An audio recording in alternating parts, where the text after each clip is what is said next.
আজকের রেসিপিতে রান্না হবে কচুর ভর্তা। কচুর ভর্তা বানানোর জন্য একটি মাঝারি মাপের কালো কচু নিয়ে এসে পিস পিস করে ভালো করে কেটে ধুয়ে নিতে হবে।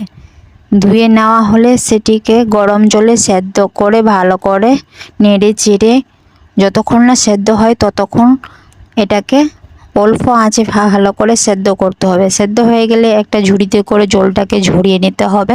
একটি বড় মাপের নারকেল নেব, নারকেলটাকে ভালো করে কুচিয়ে থালার মধ্যে রেখে দেব। তারপরে শিলনোড়ায় আমি মৌরি আর ধনিয়া ভালো করে শিলনোড়াইয়ের মধ্যে বেটে পেস্ট করে উঠিয়ে নেব। তারপরে কাঁচা লঙ্কা লাল লঙ্কাও শিলনোড়ার মধ্যে পেস্ট করে তুলে নেব।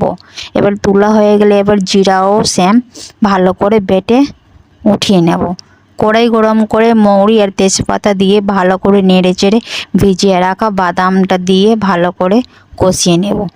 ভালো সিদ্ধ হয়ে গেলে বেটে রাখা লঙ্কা গুঁড়ো আর মৌরি আর নারকেল কুচি সব দিয়ে ভালো করে পেস্ট করে ভেজে নেব। আর সিদ্ধ করা কচুটা দিয়ে ভালো করে নেড়ে চেড়ে অল্প আঁচে কিছুক্ষণ এটাকে ভেজে নেব। ভাজা হয়ে গেলে লাস্টের দিকে আদা পরিমাণ মতো নুন হলুদ কাঁচা লঙ্কা দিয়ে ভালো করে এটাকে কষে নেব।